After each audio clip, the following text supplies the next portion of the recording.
Bota a mão na consciência.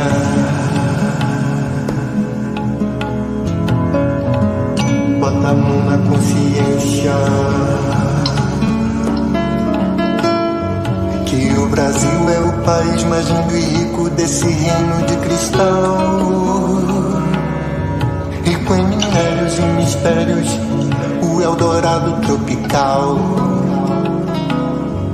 Todas as raças aqui se abençoaram pela paz universal. E no entanto a grande mídia nos leva a acreditar que a escassez é uma verdade. Temos que fome passar, e que nesse jogo a nação vai mesmo ter que penar. É hora de virar o jogo. É hora de virar o jogo. É hora de virar o jogo. E se tocar as políticas suicidas do Banco Central vão acabar nos levando pro buraco, a uma tragédia nacional.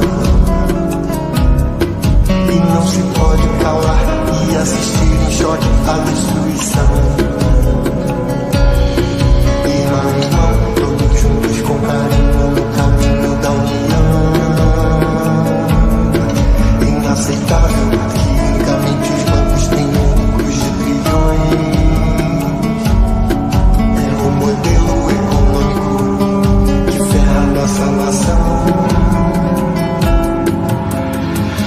Bota a mão na consciência.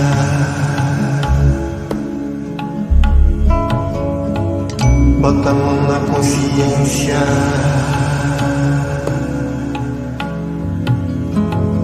Bota a mão na consciência.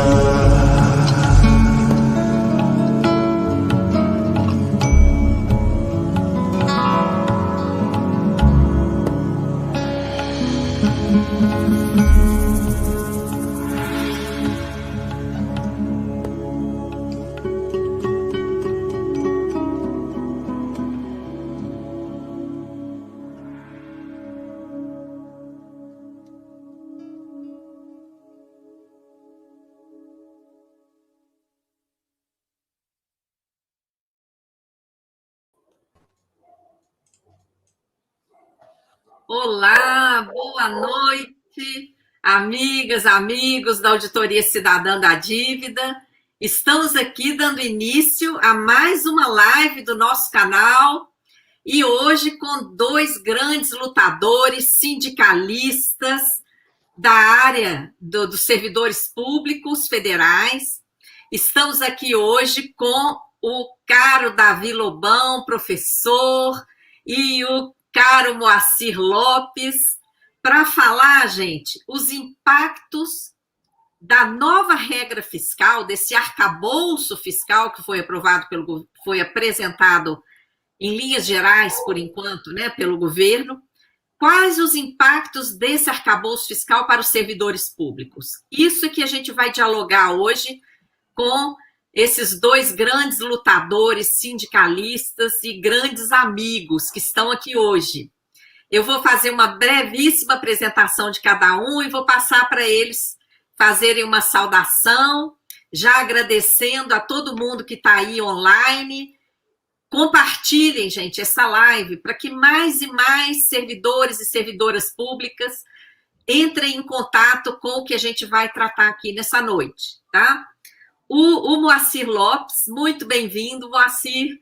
Ele, além de grande amigo, é servidor público federal do INSS desde 1984.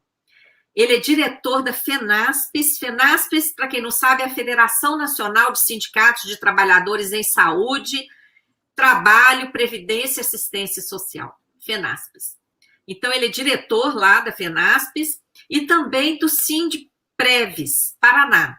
Sindpreves é o sindicato dessa mesma categoria de trabalhadores servidores públicos em saúde, trabalho, previdência e ação social no estado do Paraná.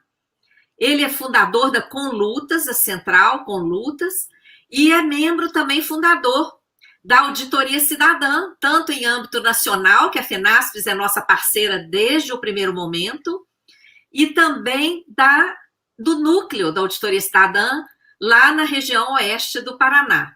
Então, é uma grande honra, Moacir, ter você aqui nessa live com a gente essa noite, juntamente com outro grande amigo, Davi Lobão. Davi é professor de matemática do Instituto Federal, lá na Paraíba, no campus de Campina Grande. Ele é dirigente sindical desde 83, é fundador da CUT. Então, vocês veem que nós estamos aqui com dois fundadores de centrais, né? Eles têm essa visão também ampliada, além dos seus próprios sindicatos, né? O Lobão entrou na rede pública em 2009 e ele é coordenador geral do sindicato SINASEF, é Sindicato Nacional dos Servidores Federais da Educação Básica, Profissional e Tecnológica. E ele também é membro fundador do núcleo da Auditoria Cidadã lá na Paraíba.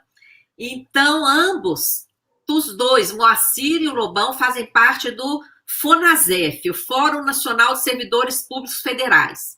E tanto a FENASPES como o SINASEF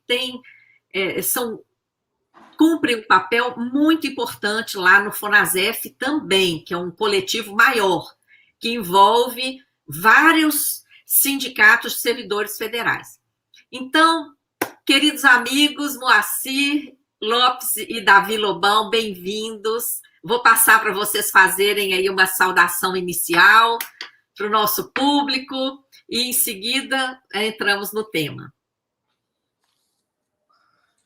Boa noite, Maria Lúcia. Para mim é um prazer imenso estar aqui com você e numa data especial, a data do seu aniversário. Então, parabéns pelo seu aniversário.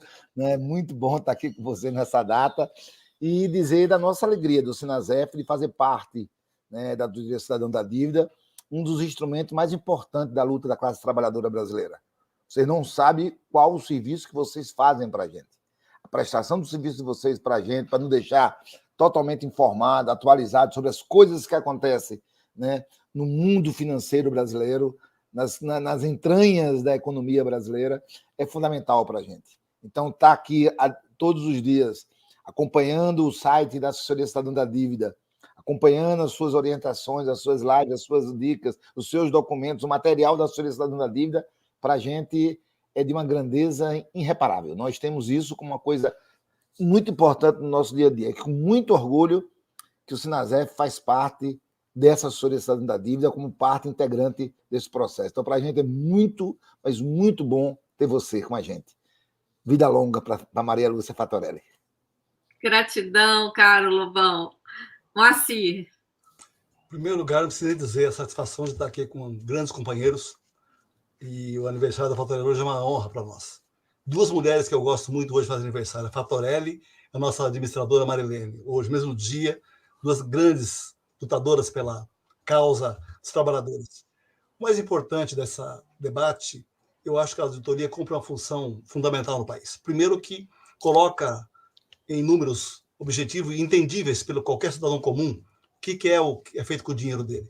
Segundo, a importância disso é fazer formação de consciência, que aí sim, as pessoas vão para a rua, vão para a luta sabendo o que vai se tratar. Então, a Auditoria Cidadã está de parabéns. A gente não sou um grande estudioso, confesso que eu tenho faltado às aulas, mas a gente está fazendo um grande trabalho. Aqui em Cascavel, fazendo auditoria aqui na prefeitura. Em Curitiba, você veio aqui, no governo do estado, e vamos fazer auditoria no Brasil inteiro. Porque o dinheiro que vem para cá, emprestado para obras, custa muito caro. Muito caro para os brasileiros, né? Custa a saúde, custa a educação, custa a fome. Então, Fatorelli, vida longa, estaremos juntos enquanto for nos permitido fazer essa luta. Tá bom? Parabéns para você e os aniversários. Gratidão. E o meu presente é esse, ó, é estar aqui na luta com grandes amigos aqui compartilhando a live e outros grandes amigos e amigas assistindo, compartilhando, respeitando e valorizando o trabalho da Auditoria Cidadã da Dívida, né? Essa é a nossa missão mesmo, viu, Lobão, Moacir e todos que nos assistem. Apoiar na análise dos dados, né? Para fortalecer a luta da classe trabalhadora. Esse é o nosso objetivo, né? E na live de hoje, para tratar desse tema, vocês todos viram, né, que o governo não apresentou ainda o projeto de lei que ele vai enviar para o Congresso. Ele só apresentou ali, o ministro Haddad e alguns assessores apresentaram um PowerPoint, 12 telas, das quais só uma tem os dados do chamado arcabouço fiscal. Então, a gente tem, por enquanto, informações muito preliminares, mas dessas informações preliminares já deu para ver muita coisa. Em primeiro lugar, deu para ficar bem claro que o novo arcabouço fiscal mantém o teto de gastos com uma migalhazinha a mais. Por que que a gente diz isso? Com segurança. Porque, em primeiro lugar, o que era o teto? O que é o teto de gastos lá da Emenda Constitucional 95? Um teto, em primeiro lugar, que pega somente os gastos sociais, com a estrutura do Estado, e os gastos com os serviços prestados à sociedade. Então, nós estamos aqui com o professor da rede pública, com o servidor do INSS. Esses são os serviços, gente. É o serviço de educação, é o serviço lá prestado pelo INSS, é o serviço prestado pelo judiciário, pelo pessoal todo, não é, da área da saúde no país, não só o INSS em si, da saúde toda. Então, esses são os serviços prestados à população. Tudo isso está lá no teto de gasto. Não pode gastar além da despesa do ano anterior, corrigido pelo IPCA. O que está no arcabouço fiscal que o ministro Haddad apresentou? Agora vai ser a despesa do ano anterior, corrigida pelo IPCA, quer dizer, igual até aí. E o que mudou? Vai ter uma banda, que o governo que chamou de banda a mais. O que é essa banda? Gente, um acréscimo ao que estava no teto de gastos, despesa do ano anterior, mais IPCA, um acréscimo de apenas 0,6% a 2,5%. Então, qual é o novo teto de gastos?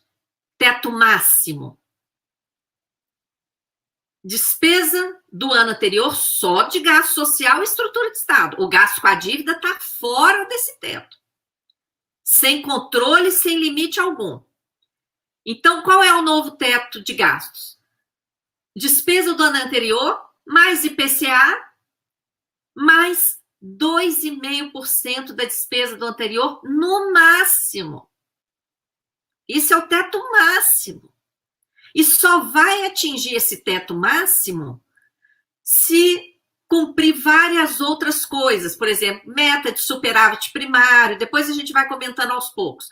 Meta de superávit primário, uma variação, quer dizer, a receita do ano anterior tem que crescer e a variação, esse crescimento, até 70% dele pode ajudar a chegar lá no limite de 2,5%. Mas se a receita não crescer, o teto máximo vai ser a despesa do ano anterior mais o IPCA mais 0,6%. Então, nós ainda temos teto de gastos. E qual é o impacto disso para os servidores públicos? Quando tem teto, gente, todo conjunto de despesas, com a estrutura de Estado e com todos os serviços prestados à população, tem que caber dentro do teto. Essa é a regra. E qual é o problema disso para servidores públicos? É que esse teto joga uns contra os outros.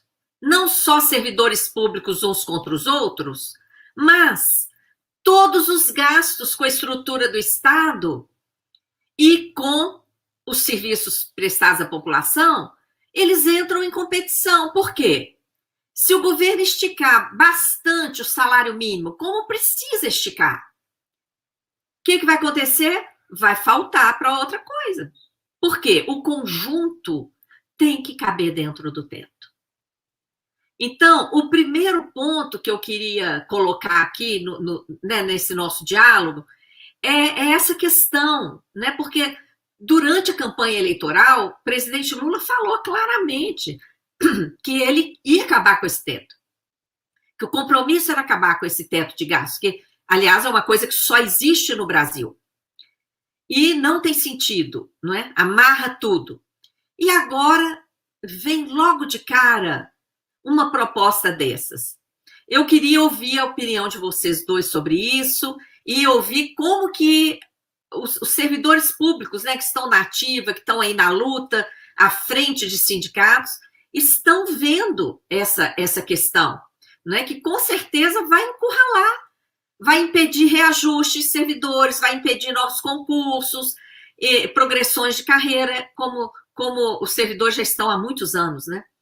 Então, vamos ouvir um de cada vez. Você quer começar, Lobão? Pode ser. Vamos lá. Primeiro, dizer que a sua abertura foi fenomenal. A gente aprende muito contigo. E eu queria colocar o serviço público dentro dessa sua abertura. Eu acho que a primeira preliminar é o seguinte: o que é um arcabouço fiscal na visão deles? O arcabouço fiscal são regras para discutir a sua arrecadação e a despesa do governo. Aí eu fico assim a imaginar, como é que eu crio uma regra que vai me direcionar como eu arrecado e como eu gasto dinheiro, mas eu deixo fora dessa regra aquilo que consome 50% do meu orçamento. A primeira coisa importante que eu dizer, então, é mentira.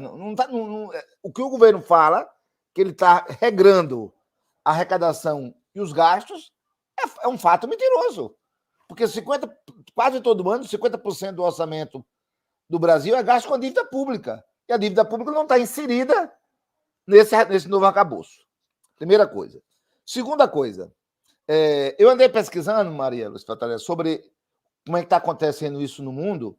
Aquele grande argumento que nós usávamos na época da PEC, que nós chamávamos PEC do fim do mundo, né? A emenda constitucional 95, hoje já existem alguns países que têm regramentos para arrecadação e gasto do seu orçamento. Mas é muito diferente do Brasil, muito diferente. Olha uma coisa curiosa, do jeito que ele regra, né, o orçamento brasileiro, o que é que acontece? Quando tem uma crise, quando a arrecadação é menor, quando o Brasil vai precisar mais investir para garantir emprego e salário para o povo, para garantir, por exemplo, os R$600 da Bolsa Família, é nesse momento que eles vão ter dificuldade, a regra proíbe ele fazer. Proíbe ele fazer. Quer dizer, então, na hora que o Estado brasileiro, que o povo brasileiro, que o povo pobre mais necessitar do Estado, pode ser que ele seja impedido por esse regramento. Então, é muito triste ver isso, né? Porque isso vai de encontro àquilo que o Lula falava na sua campanha, que era colocar o pobre no orçamento. Ele está tirando o pobre do orçamento com isso. E vamos combinar uma coisa. Uma pergunta que fica no ar. Vamos imaginar o Brasil, Maria Lúcia Fatorelli, bastante acelerada a sua economia, arrecadando fortunas. 70% do aumento da arrecadação pode-se gastar desde que não supere o 2,5% do ano anterior. Beleza. Pergunta, o que vamos fazer com os outros 30%? Para garantir lucro de banqueiro? O que é que nós vamos fazer? Porque com o excedente do 2,5%, lá tem um regramento que fala que o excedente pode ser gasto em obras sociais, tá, etc., tudo isso. Inclusive, tem lá uma definição, né, de que os 70 bilhões que hoje está no orçamento para esse tipo de obras, como estradas, etc., seria agora, a partir de hoje, um piso, e a partir disso ia ter um regramento e tal. Mas isso é muito pouco. um orçamento de 5,3 trilhões, você bota 70 bilhões para investimento de obras necessárias para o povo. Você está brincando, né? Você está brincando com a economia, né? Ou então você está fazendo aquilo que Lula já começou a falar, que é muito ruim ouvir isso, que é a necessidade de construir o superávit primário. Por quê? Porque é o superávit primário que traz a confiança do mercado. Porque o mercado sabe que com um bom superávit primário, se ele investir e der errado, o superávit primário cobre as despesas dele. E ele não vai ter prejuízo nenhum. Quer dizer, olha bem, nós sacrificamos o povo para garantir o lucro, para garantir que o grande empresário não tenha dificuldade. Eu queria terminar minha primeira fala colocando o servidor público nesse processo. Nós estamos diante de um processo em que o servidor público está há 7 anos sem reajuste. 7 anos sem reajuste. Então, a perda salarial acumulada muito forte. E com esse regramento, em que as despesas públicas, né, só pode aumentar de 0,6% a 2,5% do aumento da arrecadação, significa dizer que nós não temos como recuperar essas perdas salariais. Significa dizer que nós vamos colocar nas nossas costas a desconstrução do Estado que o Temer fez, que o Bolsonaro fez. Nós vamos pagar esse pato. Vai ser colocado para a gente, nas nossas costas, essa responsabilidade. O regramento nos proíbe de dizer, ora, aquilo que o FONASEF aprovou nas suas deliberações. Nós queremos recuperar o salário que Lula pagava a gente. Nós não queremos aumento. Queremos que Lula pague a gente exatamente o que ele pagava a gente no seu segundo governo. Lá em julho de 2010, quando ele deu o último reajuste. Pega a inflação acumulada está em torno de 118%, com a previsão inflacionária desse ano de 4,75%, que é a previsão do Banco Central, que nunca bate. Vamos colocar a previsão do Banco Central. 118%. Pega o salário que Lula pagava, bota os 118%, que a gente vai ter o mesmo poder de compra do governo Lula. Nós queríamos isso. O regramento proíbe isso. Tira essa oportunidade de a gente lutar por isso. Ou seja, olha, teve 2 governos aí que congelaram o seu salário, bacana, a partir de agora a gente vai falar da inflação do ano anterior, corrigindo a inflação, mas essas perdas aí de 7 anos, fica com você aí, mata no peito e sai jogando com ela. É triste ver isso. É triste ver isso. Porque não existe, Maria Lúcia Fatorelli, não existe serviço público forte com capacidade de atender às necessidades do nosso povo se não tiver servidor público com salário bom, salário forte, ganhando bem e executando o seu trabalho. Isso é fundamental. O salário do servidor está diretamente ligado à sua competência, ao seu trabalho, à sua execução. Então, o serviço público forte passa por um servidor ganhando bem. E aí, para concluir mesmo, de fato, lembrando que esse regramento vai dificultar novas contratações, novos concursos. Então, nós passamos 7 anos sem praticamente ter nenhum concurso. O Moacir vai dar os dados aí do INSS de quantos servidores públicos nós estamos precisando urgentemente para resolver minimamente os problemas das filas, etc. E com esse regramento, é impossível contratar. Então, é muito triste ver que a PEC de transição colocou na ordem do dia a possibilidade da gente acabar com o teto de gastos e o governo apresenta um regramento que não acaba com o teto de gasto. Isso é muito ruim. É isso. Exato, Lobão. Agora, o tratamento do juro da dívida é outro, né? Enquanto o servidor está sem reajuste e sem reposição inflacionária, gente. Nós não estamos falando de aumento salarial, nós estamos falando sem reposição inflacionária. Como é que é o tratamento do capital?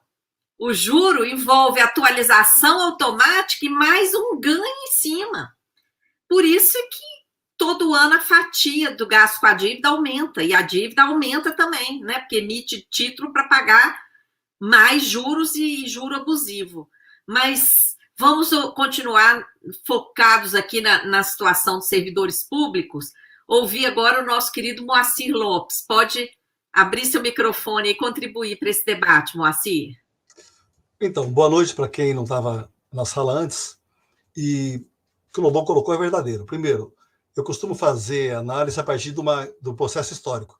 Se pegar a pós-constituinte, há 35 anos atrás, né, lá no período anterior, você pegar bem direitinho, você vai observar que você teve, ao longo desse período, uma chantagem do capital sobre o Brasil. Primeiro, para destruir a Constituinte. Todos os governos que vieram, lá o Collor de Mello, Fernando Henrique Cardoso, o próprio início do governo Lula, com a reforma da Previdência do setor público, foi um marco para dizer, olha, nós vamos governar dessa forma aqui para o capital que está colocado.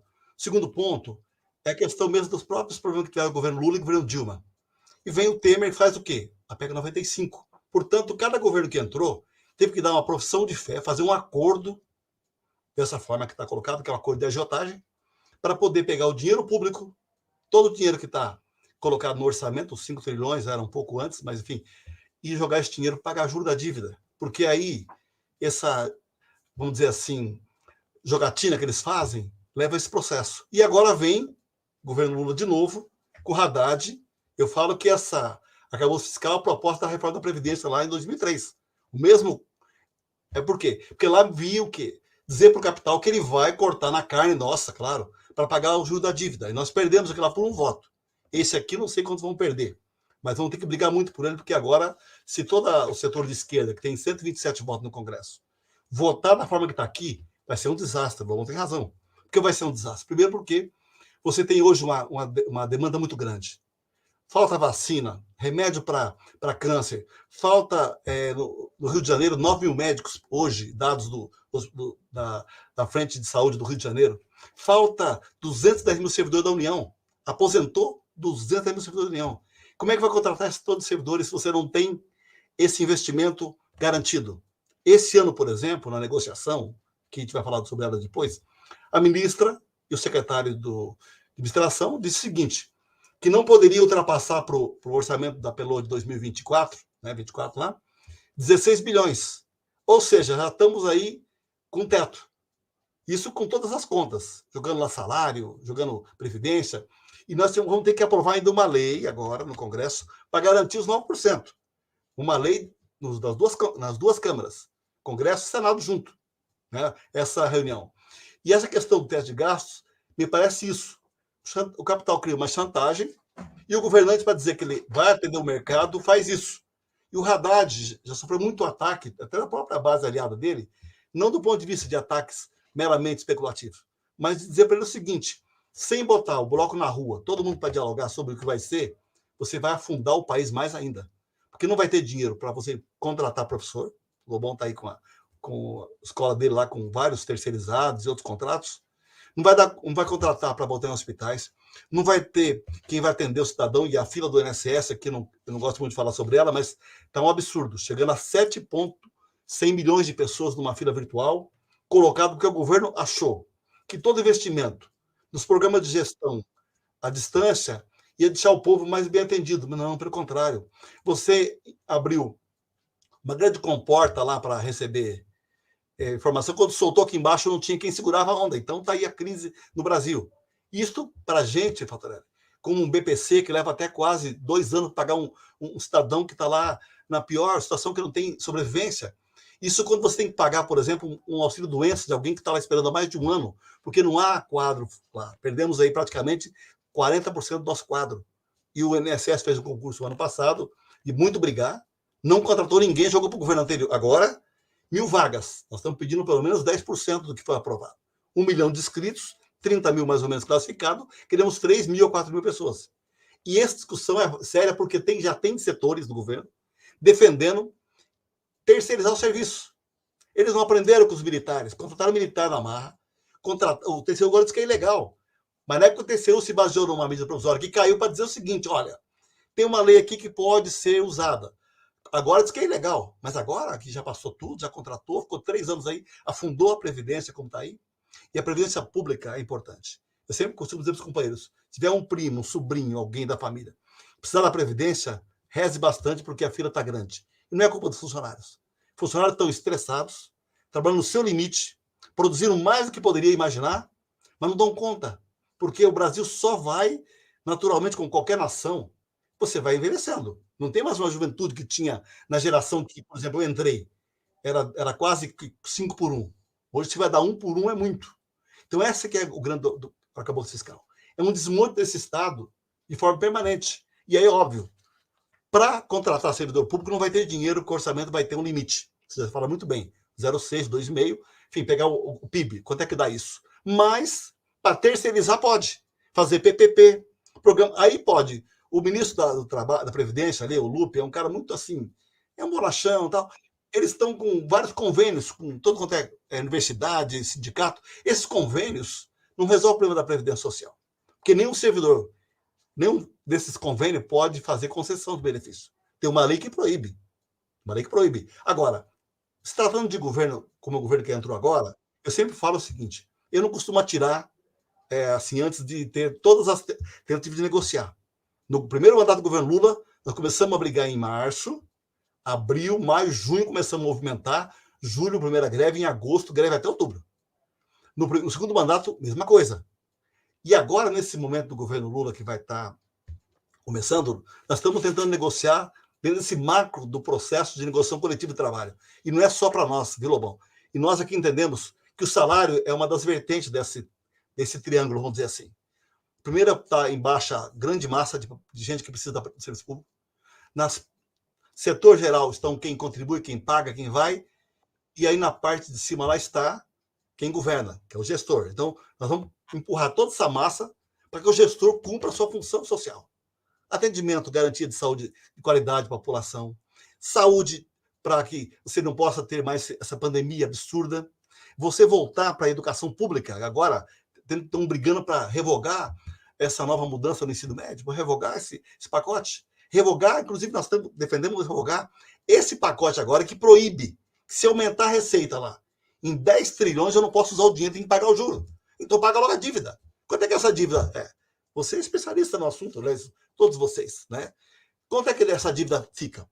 Então, isso é uma coisa absurda. Durante a negociação, agora, para finalizar aqui minha intervenção, os representantes da Receita Federal do Brasil e outros trabalhadores que estiveram lá com a ministra Esther e também com o Sérgio Mendonça, disseram o seguinte, a receita nossa aumentou em quase, acho que 300 bilhões. E o dinheiro? Vai pagar a dívida, porque está lá nessas armações que fizeram, nessa questão do Banco Central, na questão da 173 lá, que manda daquela lei complementar que proíbe aumentar o salário, e está no arcabouço. Se não tiver dinheiro, não aumenta o salário de ninguém. Não é só federal, não. Não aumenta do federal, não aumenta do estadual nem municipal. Então é bom que o servidor público que estiver na luta contra a PEC 32, que impediu a votação lá em 2021-22, volte para a rua. Volte para a rua. Porque se você ficar esperando que vai vir um arcabouço, não resolve. E aí nem vou dizer que a culpa é desse ou daquele. É um governo de coalizão, que tem que governar dessa forma, mas nós aqui vamos para a rua, sim. Vamos estar brigando. Estamos chamando já desde já que se informe, busque toda a sua organização para a gente possa reagir de forma organizada dentro do campo da democracia que nós temos no Brasil. Então é isso, companheira, que eu queria iniciar aqui. Excelente também, Moacir, muito grata pelas contribuições. Eu acho que quem está assistindo a live já entendeu que o teto de gastos está mantido, que o teto de gastos deixa o gasto, como o Lobão falou, a maior fatia do orçamento fora do teto, né? Ela não é atingida, o gasto com a dívida está preservado, está garantido. O teto é só para as despesas sociais, e vai acontecer isso que os dois falaram, gente, que tanto Davi Lobão quanto Moacir Lopes falaram. Vai atrapalhar concurso, vai atrapalhar reajuste de quem já está trabalhando aí há 7 anos, sequer sem reposição inflacionária, vai amarrar tudo isso. E aí eu pergunto para vocês, o que adianta cortar gastos sociais, cortar investimentos na estrutura do Estado que serve à população, se o rombo das contas públicas está no gasto financeiro? O que adianta? Qual vai ser o resultado desses cortes? Eu queria trazer 2 informações aqui para ilustrar e para todo mundo pensar junto e responder essa pergunta aí. Primeiro, nós já fizemos 20 anos de superávit primário. O que é o superávit primário, para quem ainda não está familiarizado com esse termo? É gastar menos com gastos sociais e estrutura de Estado do que a arrecadação de tributos. No primário, quando vê essa palavra primário, não está falando de todos os gastos e todas as receitas, não.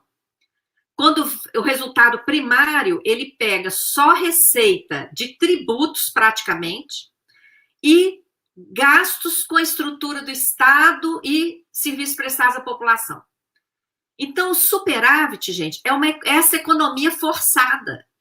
É fazer com que a arrecadação esteja sempre maior do que todo o conjunto de gastos.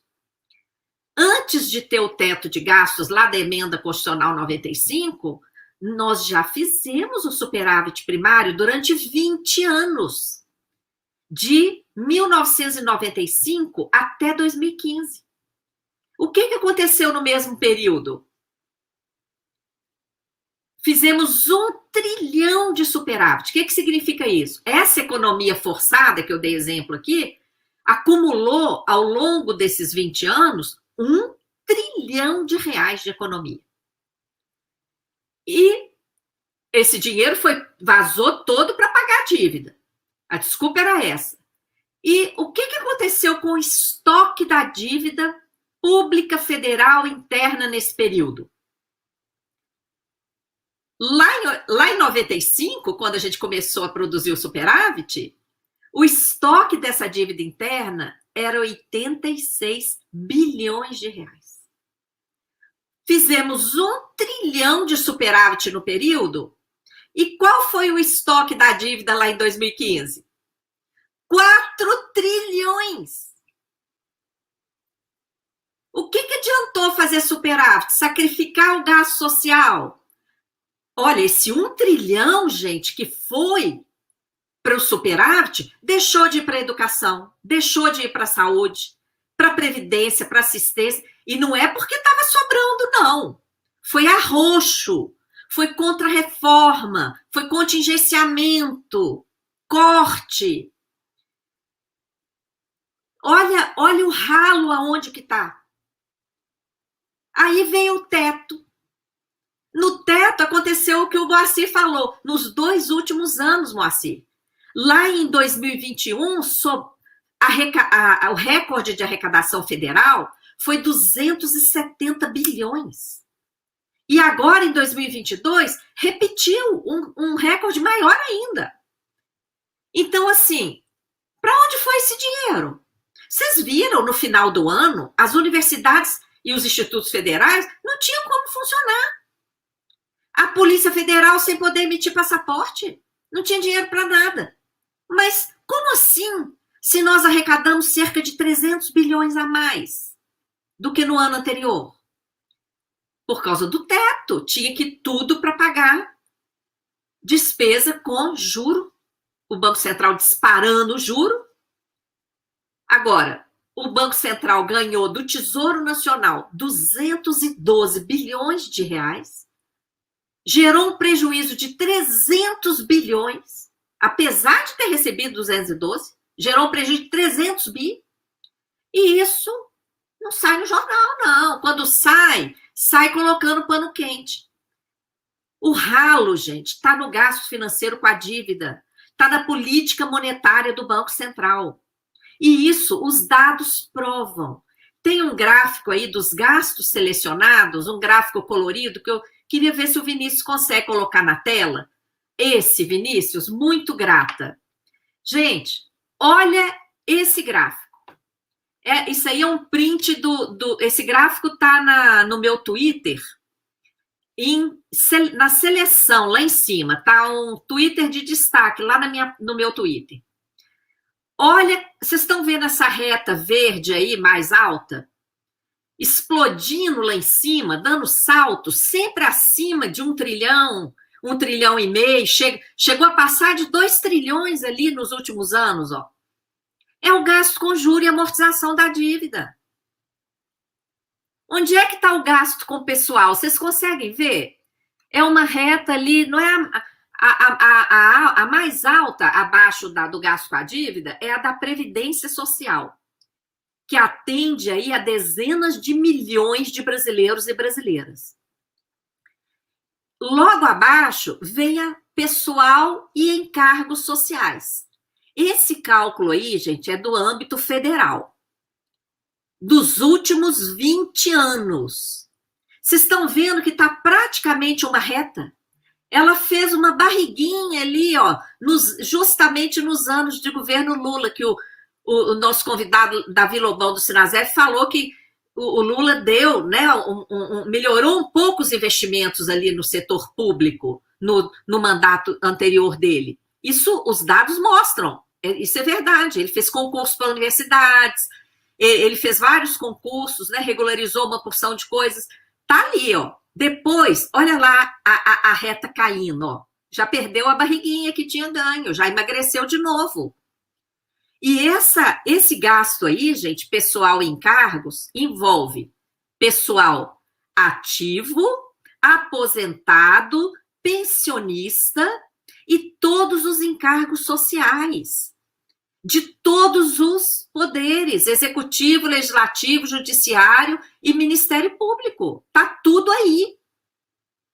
Vocês estão vendo o que eles estão querendo cortar com o arcabouço? Vai cortar previdência, vai cortar pessoal, vai cortar educação, saúde, assistência. Tudo isso vai ter que ficar achatado. Vai ter que caber dentro do teto. Agora, o problema está nesses gastos? Olha onde que está o problema, gente. Por isso, pode tirar da tela aí, Vinícius, muito grata. Quem quiser depois copiar esse gráfico, é só entrar lá no meu Twitter, eu botei esse tweet lá no... Eu fixei ele. Eu fixei no meu tweet, vocês podem ver ele lá. Então, o arcabouço fiscal, ele está atirando para o lugar errado. E está atirando também para o lugar errado no sentido do nosso direito ao desenvolvimento socioeconômico. Nós estamos vivendo uma verdadeira calamidade social no Brasil. E o Brasil é um país riquíssimo, com imensas potencialidades. Nós temos que corrigir esse rumo. Não podemos deixar o governo, de novo, repetir o que o Moacir falou. Rezar na cartilha do mercado e fazer o que o mercado pressiona para fazer. Todo governo que chega, o mercado pressiona. E os governos cedem. Nós temos que fazer a nossa parte, gente. E pressionar, porque se deixar por conta do mercado, ele tomba o governo e pisa em cima. E não está nem aí. Continua pegando seu privilégio. Nós, servidores públicos, movimentos sociais, nós temos que fazer a nossa parte. E pressionar, porque o mercado financeiro está fazendo a parte dele. Está aí com o juro alto, dá chilique diante de qualquer discurso, não é? E assim vai. Vamos ouvir, então, nossos convidados diante desses... antes eu queria só mostrar um outro gráfico.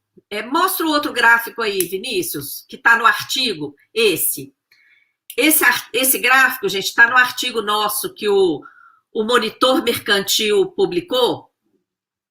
É um artigo. Por que o mercado festejou tanto o novo arcabouço fiscal?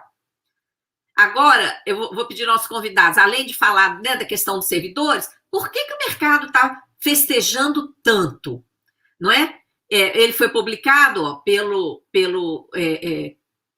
jornal Monitor Mercantil. Pode voltar lá no gráfico só para eu comentar rapidamente. Olha só, por que o mercado ficou feliz? Vocês estão vendo aí expectativas do mercado ali embaixo? O mercado já, diante da calamidade social que está acontecendo no Brasil, o próprio mercado, esses dados aí no quadradinho vermelho, que eu circulei aí de quadradinho, é o que o mercado já estava conformado, com um resultado fiscal negativo em 2023, esse ano, e nos 3 próximos. O que o governo está prometendo? O que o Haddad prometeu? Resultado negativo só agora, em 2023. Mesmo assim, menos da metade do que o mercado estava esperando. O mercado estava esperando um resultado negativo de menos 1,02. O Haddad prometeu que vai ser só menos meio. Ano que vem, o mercado estava esperando resultado negativo de menos 0,8. Já a promessa do governo é zero. Zero déficit ano que vem. 2025, o mercado já estava esperando menos meio. O governo inverteu, é mais meio de superávit. Em 2025 já é promessa de superávit. E 2026, que o mercado também já estava ali conformado com menos 0,27, resultado negativo, a promessa é um positivo de superávit. Então, o plano, a trajetória aí do novo arcabouço atende o mercado muito além das suas expectativas. Além de arrochar os gastos, mantendo o teto com a banda ali de 0,06%, não, de 0,6% a 2,5%, além dessa banda, ainda tem o compromisso do superávit. Pode tirar a tela, Vinícius, por favor. Muito grata, viu? Então, gente, vocês visualizaram? Eu quis, com esses dados, trazer duas contribuições para esse debate. Primeiro, provar com dados de que o ralo das contas públicas não está nos gastos sociais, não está com a manutenção do Estado e, portanto, do gasto com servidores públicos. Segundo, mostrar como que o mercado financeiro, por que o mercado financeiro, bateu palminha para esse arcabouço fiscal. Ficou muito satisfeito. Claro, ele está atendendo além das expectativas. Aí eu coloco para os nossos convidados comentarem essa parte também. Como que a gente vai conseguir convencer as nossas categorias, o conjunto de servidores públicos, a lutar por uma auditoria dessa dívida, para que esses dados sejam conhecidos por toda a sociedade? Não é? Como que a gente vai conseguir mostrar o que está de fato por trás desse arcabouço? Porque muita gente está confundindo as coisas, muita gente está achando assim, vocês estão criticando o arcabouço, vocês estão contra o governo, vocês querem Bolsonaro outra vez. Tem muita gente fazendo esse raciocínio errado, não é? Nós não estamos falando de pessoas, nós estamos discutindo aqui o projeto, uma proposta. Isso tem que ficar muito claro. Então, eu passo, Lobão, para seguir sempre sempre à esquerda, né? Começando sempre pela esquerda. Mas eu vou me ousar a falar, além do projeto, falar de pessoas. Vou me ousar da seguinte forma, Maria Lúcia. Repara bem, nós temos aqui no Brasil uma direita forte que foi derrotada nas urnas, mas não foi derrotada nas ruas. Ainda faz uma pressão muito grande e tem força política e é uma ameaça real. Então, nós temos que apostar e fazer tudo para que esse governo dê certo, porque nós não queremos a volta de Bolsonaro. Mas o que é esse governo dar certo? É a gente se calar diante dos seus erros ou dizer, isso aqui vai colocar você contra aquilo que você prometeu. O problema central é que, dependendo do processo, que eles vão, né, fiscalizar a arrecadação de 1º de julho a 30 de junho, para trabalhar a lua do ano que vem, a partir desse crescimento da arrecadação, tudo isso. O que é que está em jogo? Está em jogo que, se não crescer, o povo pobre sequer tem uns R$600. Exatamente no momento que o povo pobre vai precisar mais do Estado, o Estado vai desaparecer da sua assistência. Né? Então, eu acho que é isso que tem que ficar claro. Nós temos que ficar claro assim, que derrotar o bolsonarismo nas ruas é garantir o povo pobre no orçamento, é garantir serviço público do tamanho da necessidade do nosso povo, é garantir que o povo tenha assistência de saúde, assistência de educação. E aí, olha bem, lá nesse PowerPoint aí do que o Haddad apresenta, se você dá uma olhadinha assim bem apressada, você vai dizer, epa, a saúde e a educação estão fora do teto de gasto. Você vai olhar assim, cadê? Não está. E quando você vai tentar buscar informações dentro dele, você não vê onde é que eles estão. Quer dizer, ele aparentemente propõe a saída, mas não diz onde é que está. Não diz o que vai fazer com isso. E aí fica aquela insegurança. Estamos ou não estamos dentro do teto de gasto, a saúde e a educação brasileira? Né? Nós não sabemos. O Fundeb, por exemplo, não está na. Se você pega os 12 PowerPoint dele, você termina sem responder essa pergunta.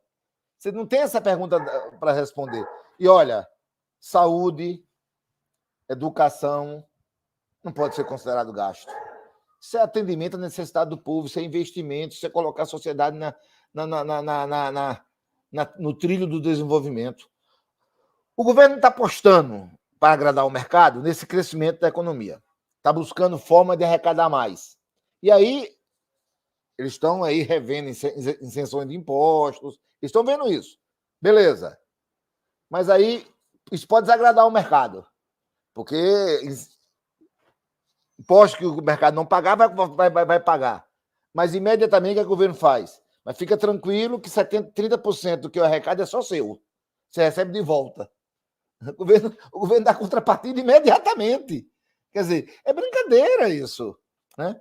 Aí eu queria terminar assim, essa leitura desse momento seguinte. Aquilo que eu falei no começo. Não é sério um país falar que está regrando a sua arrecadação e a sua despesa, está fazendo um regramento sobre isso, quando ele deixa de fora aquilo que consome 50% do que ele arrecada. Então, isso não é sério. Primeira coisa importante colocar. Segunda coisa, e aí não é missa de corpo presente, não. Eu conheço na história do mundo, Maria Lúcia Fatorelli, se eu estiver errado, você me diga, 3 países que fizeram auditoria cidadã da dívida. O Equador, a Grécia e a Islândia. Eu não conheço outro, só conheço esses 3. Não sei se existe outro. Você foi determinante em 2 delas e assessorou a terceira.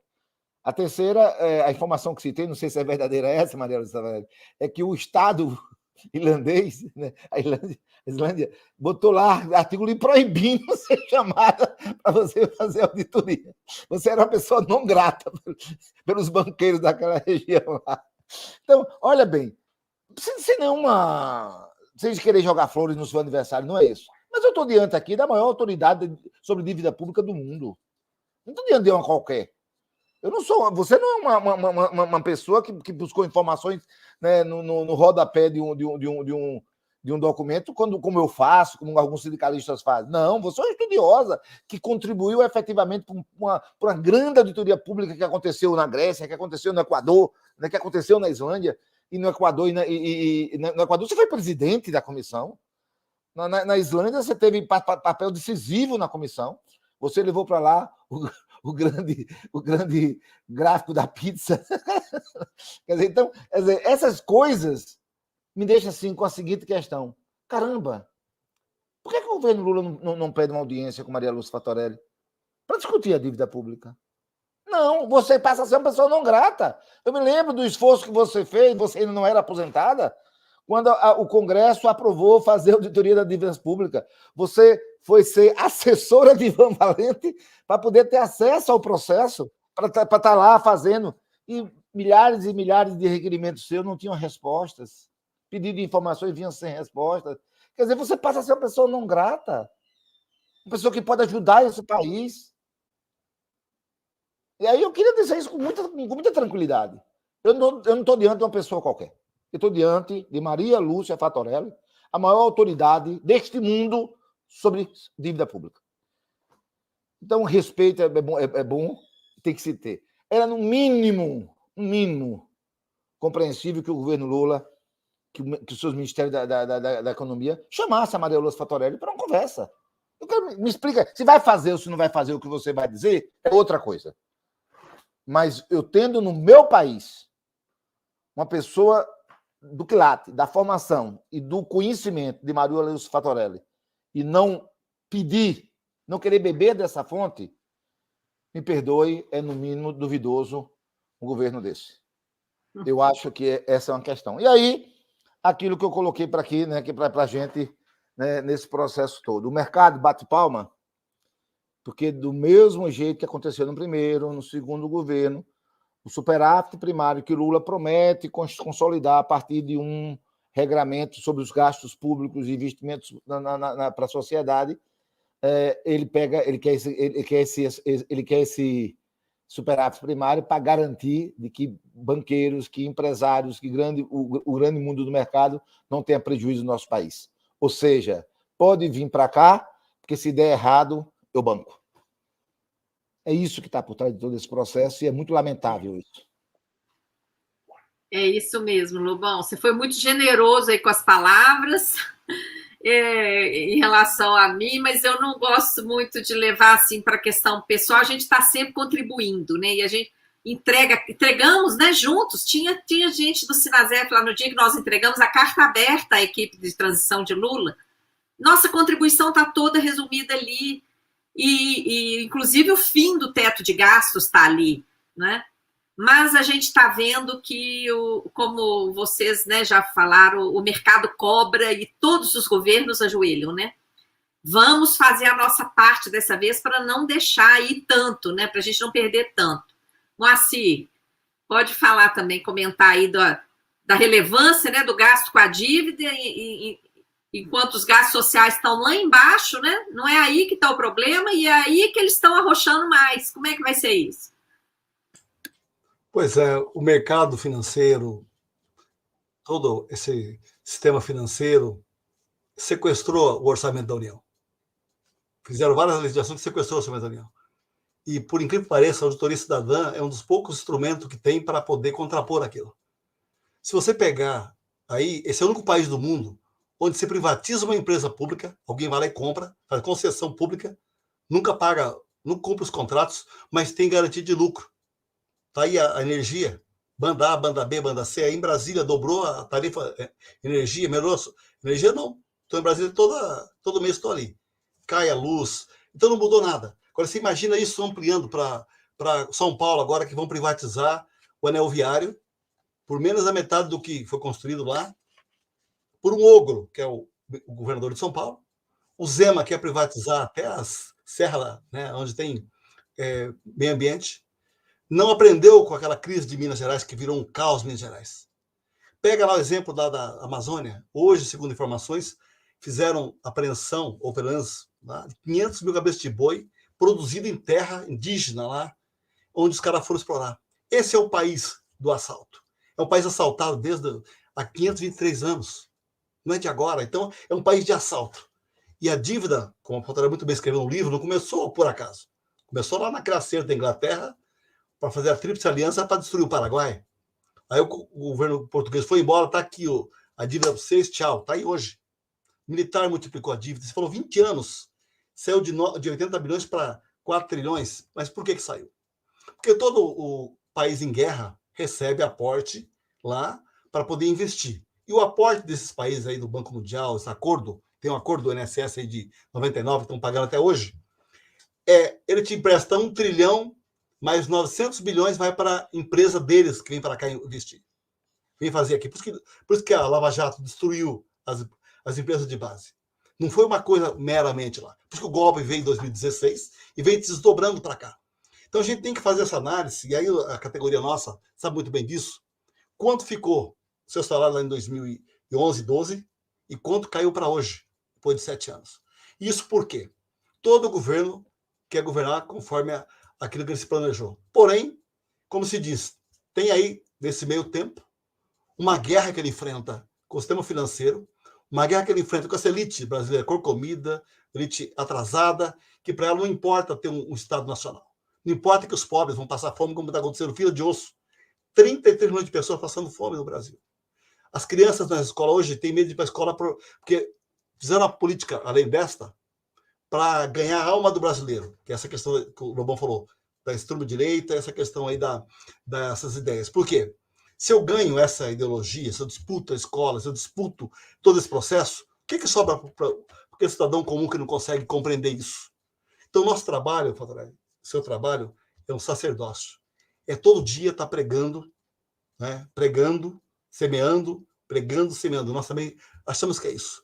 Eu não quis ir para a academia, né? Falei, bom, larguei o mestrado para poder militar, que eu acho que eu seria mais útil aqui. Não que eu sou útil como eu deveria, mas nunca paramos de lutar um só dia. Entendemos que para a nossa categoria ficou 7 anos sem reajuste, porque o governo não deu reajuste. Esse 9% foi conquista nossa no orçamento após o ilustre ex-presidente fugir do país. Eu não vou nominar aqui do país. Fugiu, voltou agora, então nós conseguimos. As entidades do FONASEF, entidade do FONACAT, entidade de outros setores, juntos, garantir lá 11 bilhões para o nosso reajuste. Não foi uma coisa assim que caiu do... Olha, não foi, não. Tu não fala que é de Bolsonaro, eu falo que é mentira. Não tinha um centavo em caixa para nós, lá no dia 15 de dezembro. Não tinha um centavo. Estava lá no Congresso, você estava lá também. E arrumamos 11 bilhões, ponto 2, deu um pouco mais, né? E o dinheiro veio para dar um reajuste, para corrigir. Não que o governo Lula não tivesse empenhado, mas tinha que aprovar a PEC da transição, que era 170 bilhões para poder pagar o Bolsa Família, poder pagar a garantia de alimentação daqueles povo que está com fome. E como é que faz isso os grandes empresários? Bom, já que está aqui, então, eu quero provar que pode. E isso entre golpes e contragolpes. Olha o que fizeram em Brasília, no dia lá 12 de dezembro, foi o dia que o Lula foi lá ser diplomado, e 8 de janeiro. Por coincidência, eu não estava uns 2 dias lá em Brasília, fui lá fazer filmagem, lá, podia me acertar lá, mas acho que esse é o papel nosso. Como você convencer o cidadão comum, aquele que trabalha o dia inteiro, esse colega de trabalho nosso, que hoje está em home office, está lá já estressado, a defender uma auditoria na dívida, que no limite vai dizer, este dinheiro aqui é teu. Essa verba que está aqui do orçamento não é desses banqueiros, desses agiotas, desses abutres, que todo lugar que eles vão, eles destroem. Você acabou de falar no bom aqui, a Grécia, Islândia, aqui o Equador. O Equador teve um golpe de Estado, tá a minha opinião pessoal, em parte dele foi para impedir aquilo que você começou a construir lá, que é a liberdade do povo. Vem um golpe de extrema-direita lá no Equador, está lá o Equador hoje com uma crise sem tamanho, e o governo do Equador armando o povo, cada um com uma arma. Você imagina o que vai ser? Eles não perceberam. Hoje o Estado sionista de Israel hoje está lá numa crise sem tamanho, que quer aumentar o seu poder total e tem medo do povo armado. Que o povo que vai para lá é obrigado a servir o exército e andar armado, que lá é um Estado armado, um Estado que tem mais armas do que os Estados Unidos. Israel tem mais, não do ponto de vista da proporção, mas do ponto de vista da população. Então, esse Estado, o governo tem medo desse Estado. O povo tudo armado na rua, imagina o que vai ser. Vários generais israelitas lá, esse grupo da extrema-direita lá, diz o seguinte, vai ser uma guerra civil. Eles estão com medo. O que eles fizeram para distrair? Ataca palestino, ataca lá ali o Líbano, vai atacando, porque daí distrai o povo um pouquinho, quem sabe o povo se distrai. E aqui no Brasil, o que eles fazem? Eles partem para um ataque sistemático, aí começa a atacar a escola, sempre que tem um deles é pego no flagrante, o caso do ex-presidente com as joias e outras fraudes que tem aí, e ele destruiu o país, vendeu tudo que podia vender, usou 300 bilhões para poder tentar se eleger, e a conta está aí para pagar. E previu, inclusive, no orçamento, que iam contratar 55 servidores por concurso.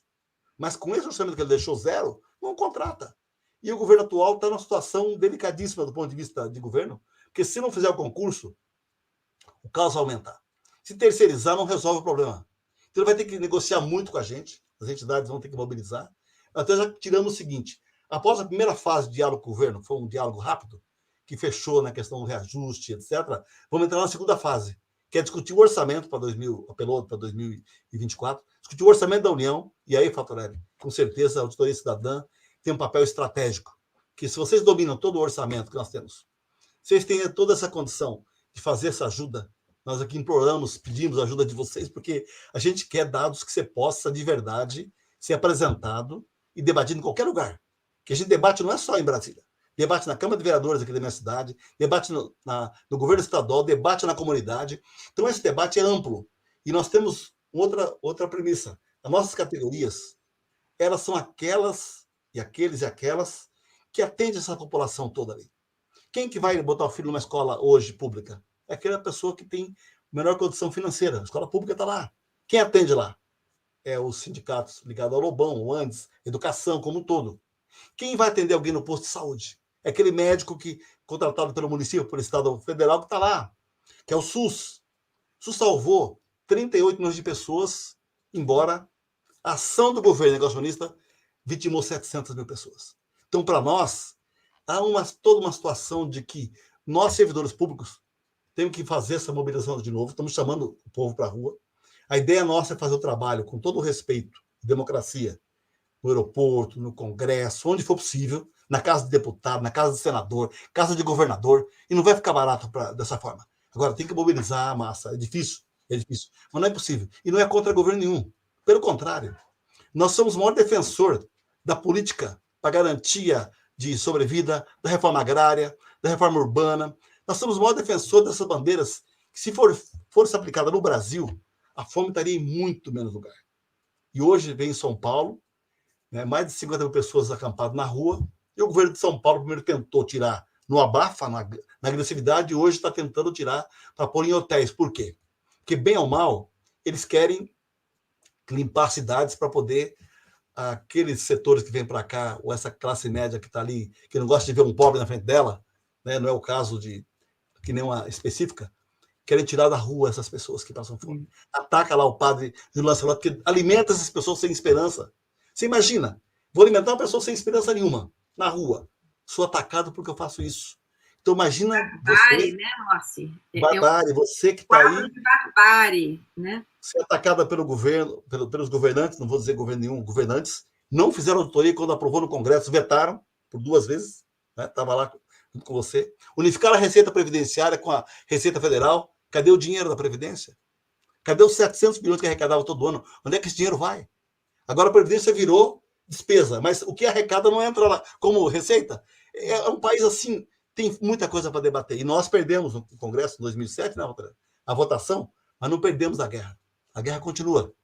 Então, presumos que nós aqui estamos, como o Lobão falou, diante de uma companheira que eu considero uma companheira que dedicou essa causa de vida, que eu acho fantástico alguém dedicar uma causa desse tamanho para a sua vida inteira. Você é uma pessoa que podia estar tranquilamente viajando o mundo, mas você está aqui defendendo que todo aquele cidadão mais humilde, a cidadão que trabalha, o servidor público, tem uma garantia. E para finalizar mesmo aqui, dizer para os nossos companheiros da saúde, trabalho, previdência, Anvisa, companheiros da educação, companheiros de todo o Brasil, que sem a gente ir para a rua, se mobilizar e lutar, os banqueiros vão ganhar. Porque eles não têm limite para eles. Não tem limite nenhum. E pior, eles estão armados. Tem 1 milhão de armas no Brasil sem controle. Volta e meia, alguém usa essas armas aí matando alguém. Ou faz um tiroteio, ou faz guerra. Então, nós precisamos de mobilizar muito para derrotar, de fato, como falou o Lobão, nas ruas, essa extrema-direita. Como se derrota isso? Com persistência, com um avanço dual, com mobilização e também com muita luta. É isso que nós prometemos, estaremos juntos. Com certeza, Moacir. E para contribuir com essa mobilização, porque para mobilizar, o pessoal tem que ter informação.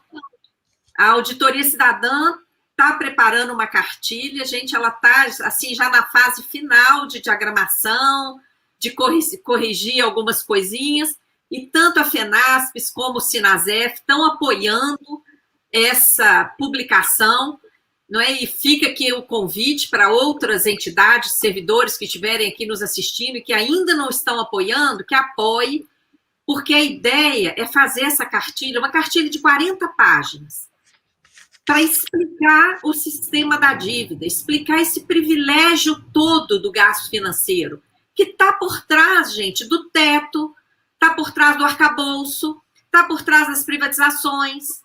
Todas as privatizações usam a dívida como justificativa. As contrarreformas da Previdência administrativa, tudo usa a dívida como justificativa. Então, as pessoas têm que entender que dívida é essa. Porque, senão, o discurso fica raso, né? E as pessoas não entendem, ficam achando que a gente está discutindo a ideologia. Não é. A gente está discutindo algo muito concreto e que está amarrando o Brasil, que está nos levando para a barbárie, quando a gente poderia estar em outro patamar, né? Mas, olha, as contribuições foram excelentes. Vocês viram, né, gente, que eu não cortei, né? Eu não tinha como cortar a fala dos convidados, porque eu também falo muito. Meus comentários também eu falo muito. E nossos comentários, nossos convidados trouxeram aqui contribuições importantíssimas. Tem perguntas. Eu vou dar uma olhadinha aqui nas perguntas. Eu proponho o seguinte, como já estamos no adiantado da hora, as pessoas ficam muito cansadas, eu vou pedir ao Davi Lobão e ao Moacir Lopes para anotar um ponto ou outro. Eu vou ler as perguntas todas, porque as pessoas que colocaram perguntas, elas gostam que a gente reconheça, né? E a gente nem pode ler todas, porque senão a live duraria muitas horas. Mas o nosso pessoal, a equipe da auditoria que está aqui nos assessorando, eles selecionam algumas perguntas. Então, vou ler as que eles selecionaram E se vocês puderem tomar nota, um ponto ou outro para comentarem quando eu acabar de ler, tá bom? Pode ser? Pode ser. Vamos lá, então, já de início agradecendo muito a todas e todos que estão aqui. Mais de 200 pessoas, gente, ao vivo o tempo todo, tá? Então, parabéns a todo mundo que está aqui. Continuem compartilhando e prestigiando a nossa live. Bom, o Fórum Popular pergunta por que o presidente do Banco Central pode mentir abertamente para a sociedade sem responder judicialmente por isso. O que ele faz não é fraude financeira?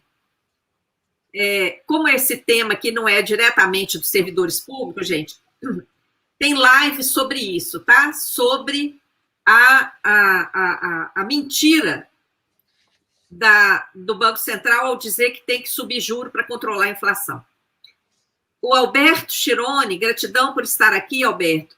A correlação de forças permitiria uma proposta melhor em respeito àquela apresentada por Fernando Haddad?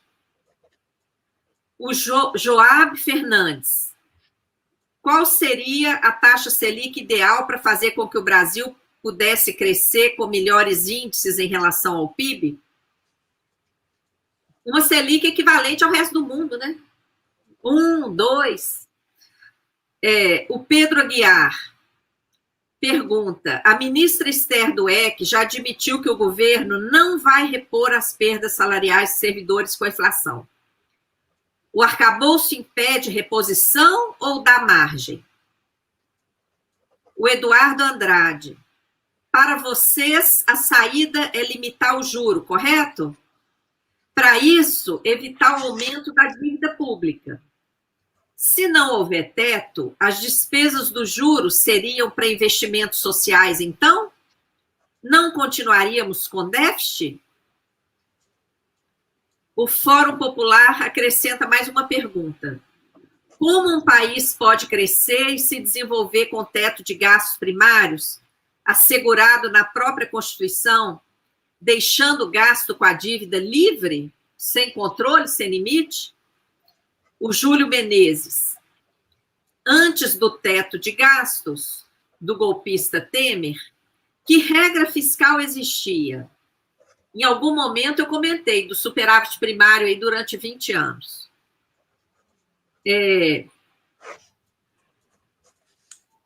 O Fórum Popular: o que os servidores públicos podem fazer para pressionar o governo contra esse arcabouço fiscal e contra o teto de gastos?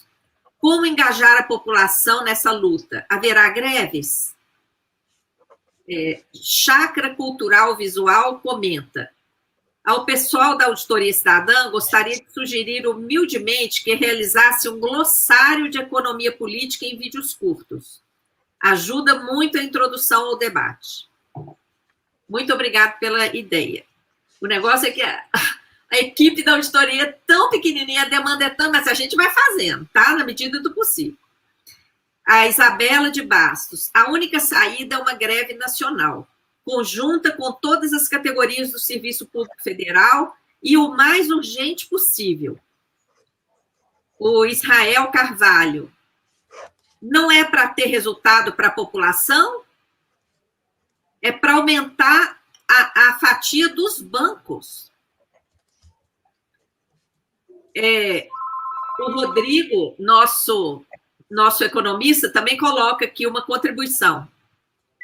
A auditoria da dívida com participação social pode mudar a correlação de forças no Congresso, revelando os nomes dos grandes rentistas, mostrando para a população a mentira de que juro combateria a inflação, o engodo de que essa dívida seria resultado de suposto excesso de gastos sociais.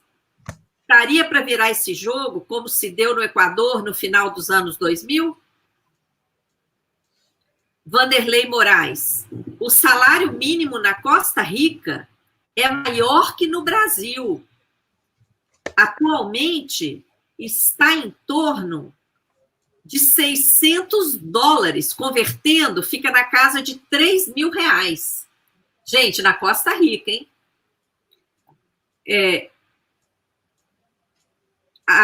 o Fórum Popular novamente. A solução para aquecer a economia e frear um pouco o mercado e o Banco Central não deveria ser aprovar o projeto de lei complementar 104 de 2022, que limita a taxa de juro praticada no Brasil?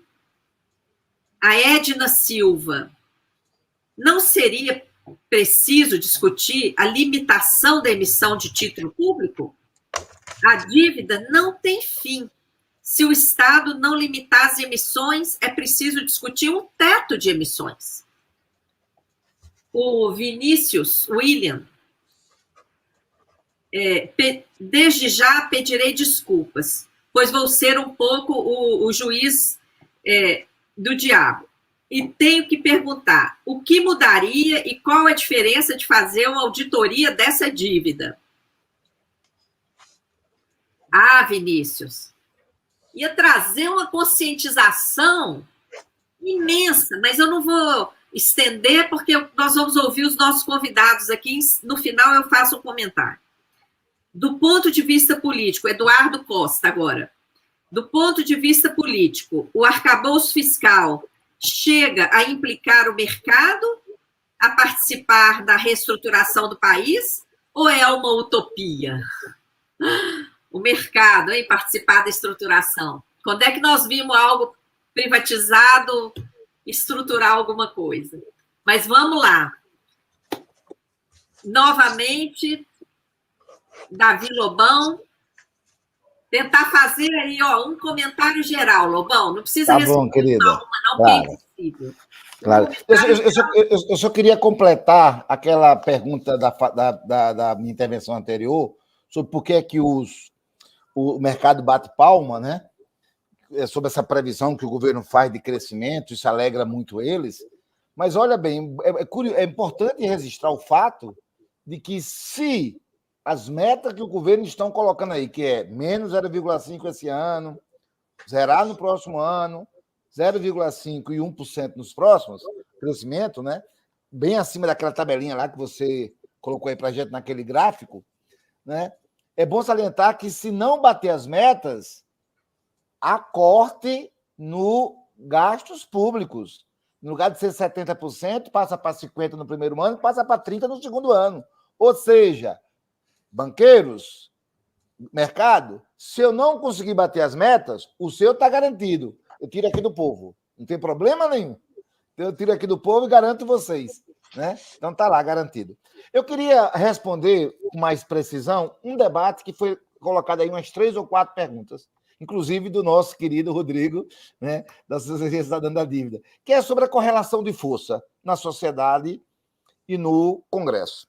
Nós vencemos uma eleição nas urnas do neofascismo por muito poucos votos. E essa disputa não parou. Há hoje já protocolado o pedido de impeachment do governo Lula. Né? Há solicitações da direita, fazendo, inclusive, uma boa zoada dentro do Congresso, né? Se expondo ao ridículo, né, nessa iniciativa. Então, a derrota do neofascismo ainda está por vir. Nós precisamos deixar claro que nós não queremos de volta aquele cenário, a destruição do serviço público, porque, olha bem, se nós estamos aqui reclamando de um arcabouço fiscal, vamos combinar que, se Bolsonaro tivesse ganho a eleição, nós não estaríamos aqui reclamando disso. A situação era bem pior, né? Eu estaria reclamando que eu estaria demitido, que eu estaria perseguido, que eu estaria tendo que fugir do país, algo mais ou menos dessa natureza. Era o que vinha por trás, era um fechamento de regime, efetivamente. Então, nós estamos falando aqui em patamares em que a vitória eleitoral nos permite fazer esse debate. E aí eu queria colocar uma discussão muito séria. Primeira, eu acho que a gente não pode ter iniciativas na luta política em defesa dos interesses do povo que nos coloque no colo da direita. Eu acho que na luta ali antes de 2018, depois daquela jornada de luta de 2013, algumas forças de esquerda no Brasil, né, não dosaram bem a mão e foram para um caminho que, na minha concepção, fortaleceu o lado de lá da história. Eu vi organizações de esquerda participar de manifestações verdes e amarelas na praça, lá em São Paulo. Então, é importante isso. Nosso inimigo, o fascismo, existe e nós temos que combatê-los. Mas, para combater, o que é que nós precisamos? Nós precisamos de um governo que cumpra suas promessas de campanha, que coloca o pobre no orçamento, que gera emprego e renda. E isso não se faz com medida do jeito que o governo está iniciando. Então, a nossa cobrança é que esse governo consiga ser um bom sucesso, tenha um bom trabalho, apresente saída para a sociedade. Nós queremos chegar no final do ano dizendo que o governo mudou o cenário. E olha bem, não é aumentando o R$18 no salário mínimo que essa mudança vai ser sentida pelo povo. Não vai ser isso. Né? Então, nós precisamos de coisa a mais. A geração de emprego e renda do Brasil tem que ser... Né? E aí, vamos lá. Onde é que você gera emprego e renda? Com o Estado gerando emprego, gerando investimento. E aí, quando você bota 70 bilhões, que é a proposta do governo Bolsonaro para investir em serviço público, e você coloca isso como referência, da agora em diante só vai crescer de acordo com o crescimento da arrecadação, isso é ruim. Porque Bolsonaro não tinha nenhuma preocupação com o emprego do povo, com a geração de emprego e renda. Então, os referenciais não podem ser os dados apresentados pelo governo Bolsonaro. Você não pode ter um orçamento de 5 trilhões e dizer que 70 bilhões de investimento para gerar emprego e renda para o povo é satisfatório. Não é. Não é. Está muito abaixo daquilo que nós precisamos. Então, o que é que aumenta a correlação de força?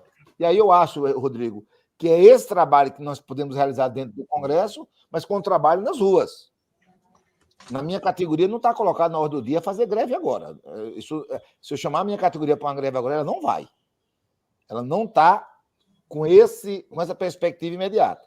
A perspectiva imediata dela é buscar no governo construções de melhoria da sua condição de vida. E aí, pode amanhã a greve ser um instrumento da classe? Pode. Estou dizendo que não pode? Pode. Agora, eu acho que nesse momento o que está posto para a gente é a necessidade de inventar nas ruas manifestações, lutas, etc. Por exemplo, na luta contra o arcabouço fiscal, eu estou propondo, vai ter uma reunião sexta-feira do FONASEF, o SINASEF está propondo, que a gente realize uma jornada de luta lá em Brasília, como o Bolsonaro, como o Moacir coloca, começando na terça, como nós fizemos naquela época da luta contra a PEC 32, começando na terça-feira, lá no aeroporto, indo para dentro do Congresso, fazendo um ato lá dentro, fazendo uma plenária nossa, tirando encaminhamentos para que nós façamos mobilizações nos estados. Nós precisamos conversar com quem usa o serviço público. Você não sai do nada para uma greve, você tem que conversar. Vamos lá. O que foi que nós fizemos para conversar com quem usa o serviço público? De que esse arcabouço fiscal ameaça a nossa existência, ameaça o crescimento desse atendimento ao povo. Então, nós temos que fazer isso bem devagar. Então, nesse sentido, tá? Eu acho que a gente tem que construir a mudança da correlação de força, que passa por todo um trabalho de mobilização, conscientização, pegar essa cartilha que vocês estão fazendo, jogar ela para a base, fazer ela discutir, ler, aprender, né, compreender o fato de que informação é poder. Então, você tem que ter as informações, tem que ter conhecimento. Né? Então, isso tudo é fundamental. Então, eu tenho uma certeza absoluta de que a grande tarefa daqueles companheiros que acreditam que o Estado tem que estar aí a serviço da necessidade do povo, tem que ser do tamanho da necessidade do povo, tem que atender prioritariamente a necessidade do povo, a principal tarefa é mudar a correlação de força. Nós não vivemos uma correlação de força muito favorável para a gente. Dentro do Congresso, então, é muito arriscado qualquer coisa ali dentro.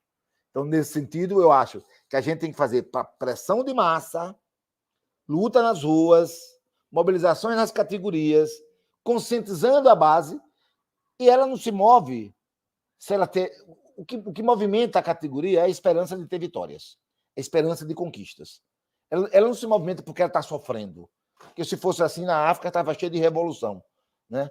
Então as pessoas não se movimentam porque estão sofrendo, se movimentam porque ela tem esperança de ganhar. Então, nós estamos vivendo dentro de um governo que a gente tem que interpretar o verbo do esperançar. Então, nós vamos esperançar, levando para dentro da sociedade, para as nossas categorias, para a luta diária, a esperança de ter dias melhores. E vamos fazer isso com muita disposição, com muita luta e com muita garra. É isso que nós precisamos. Então, eu queria focar em algo que eu domino, que é a necessidade da mudança da correlação de força. Quanto àquela pergunta que o companheiro Vinícius fez sobre a importância da auditoria, eu sei que você responde isso muito bem, mas eu queria sugerir ao companheiro, sem nenhuma, né, não é nenhuma disfarçando, dar uma lida numa obra de Maria Lúcia Fatorelli sobre a auditoria cidadã da dívida no Equador. Aquela obra ali traduz muito bem a importância de auditoria para um país. né? É muito interessante ler para conhecer. Então, é uma obra que responde muita coisa. Se ele lê aquele livro, ele responde muita coisa, dúvidas que ele tem, com certeza, e que bota a gente aí na trilha da luta. Então, pessoal, um abraço a todos. Foi muito prazeroso estar aqui. E ainda mais sabendo que foi o dia do seu aniversário, Maria Lúcia Sabatorelli. Foi muito bom. Parabéns pelo seu aniversário. Parabéns a você. Você, para mim, é sempre uma luz que a gente busca para crescer no nosso conhecimento. Viva a classe trabalhadora, viva a nossa luta. Gratidão, Davi Lobão, excelente, viu? Você conseguiu resumir aí, pegar a linha das perguntas e com seu comentário contribuiu muito. Vamos ouvir agora o Moacir Lopes também, gente. Em seguida já encerramos, quem está aqui conosco, a gente já está nos finalmente aqui. Fiquem aí, continuem curtindo e compartilhando e comentando.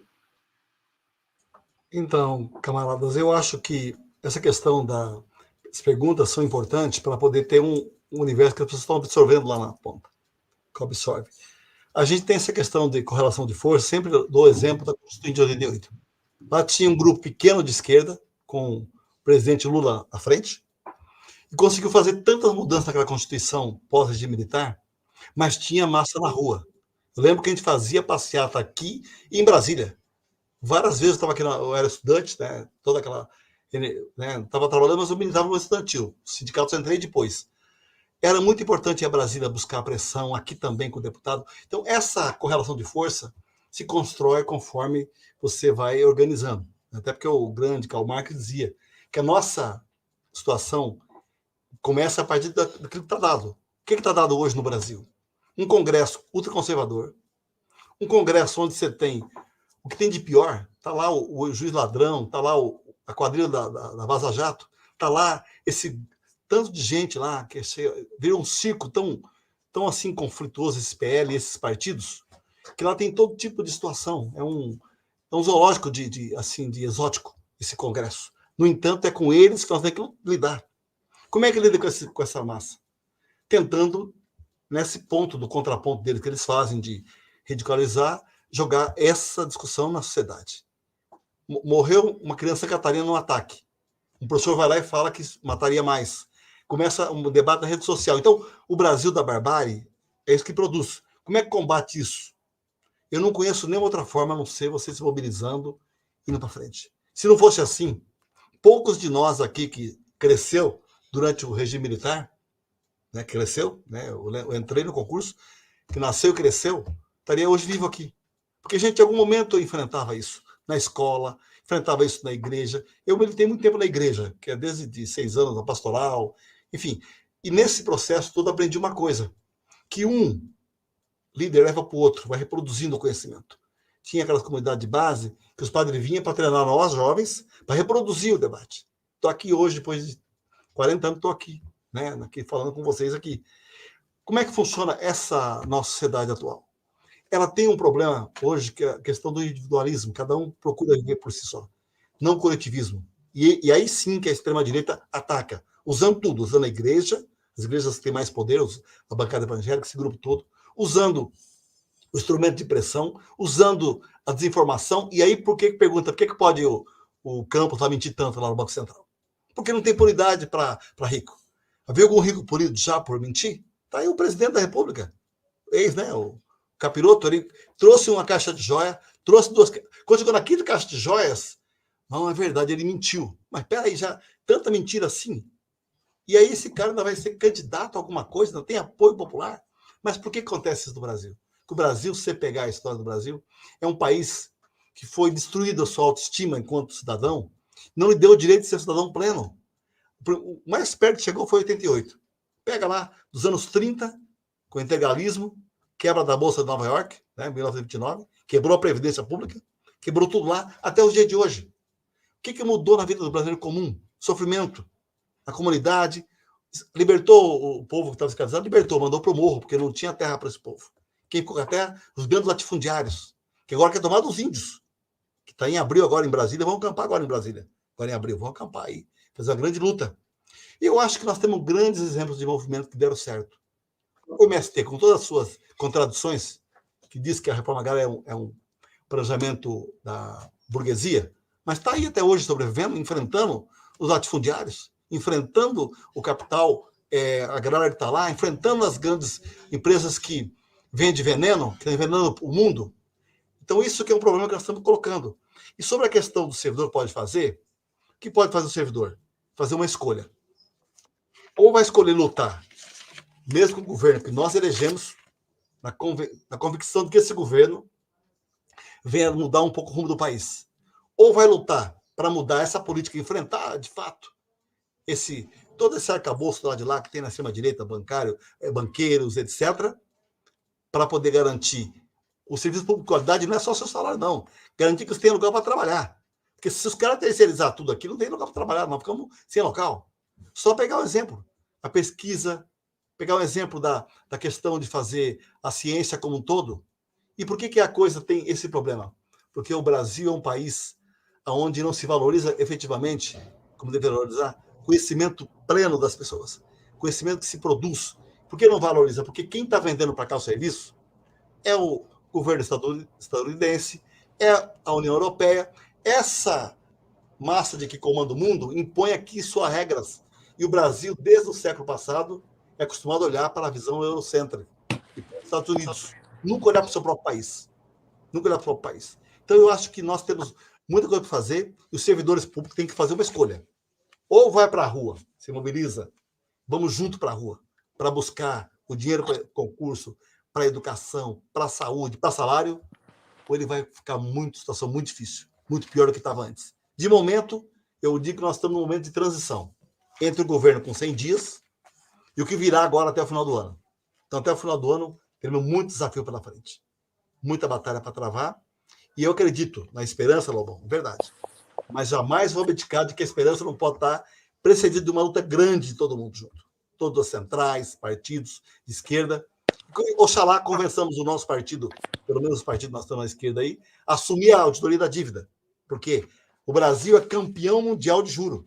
Só perde para a Argentina. Mas a Argentina é uma questão sazonal. 13,70% da juros da dívida. Então, esse juro da dívida aumenta quantos por cento da dívida pública?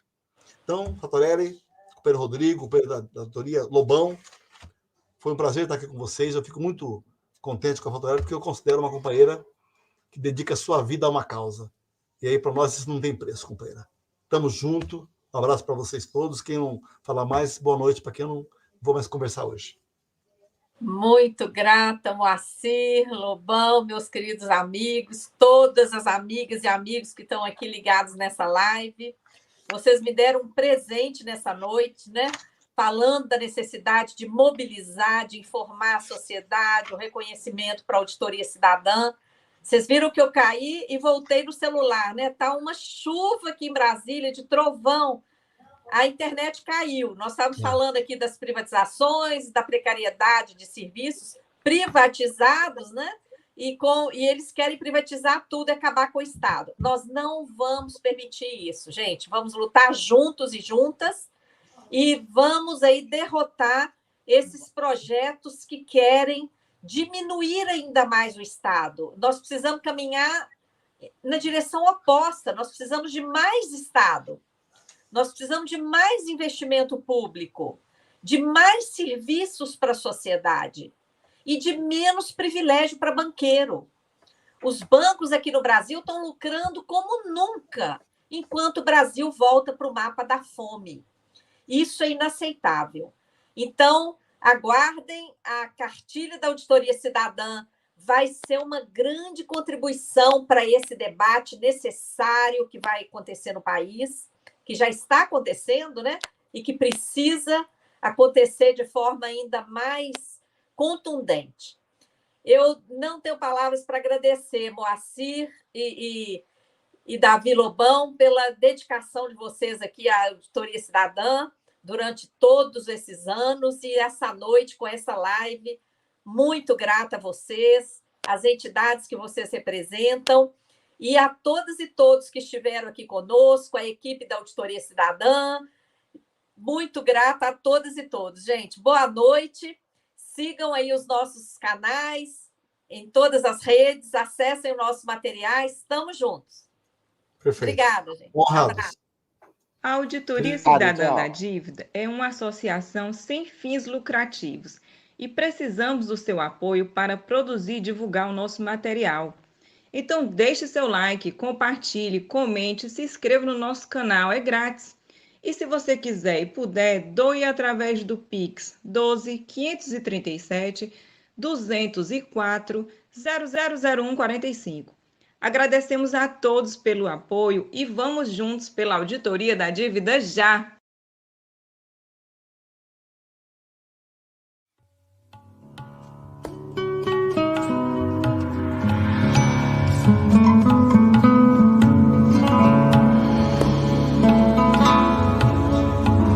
Bota a mão na consciência.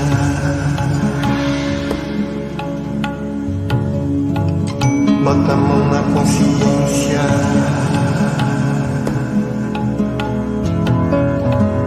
Bota a mão na consciência.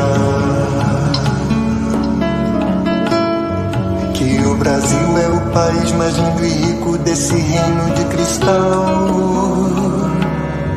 Rico em minérios e mistérios, o Eldorado tropical.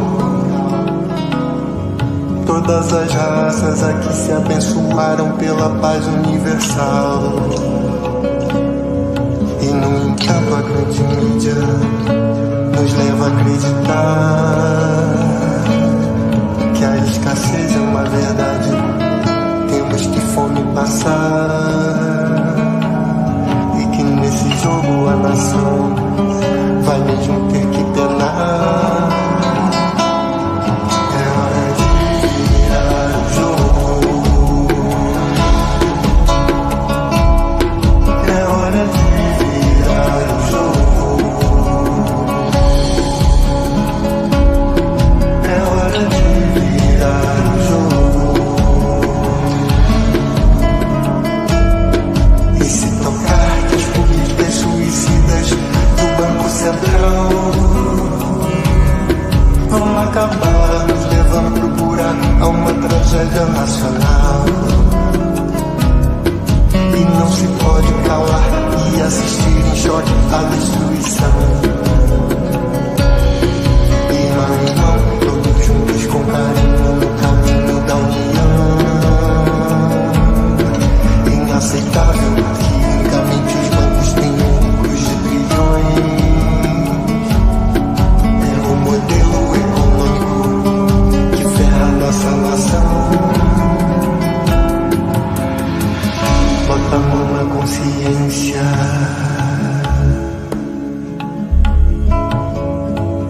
Bota a mão na consciência.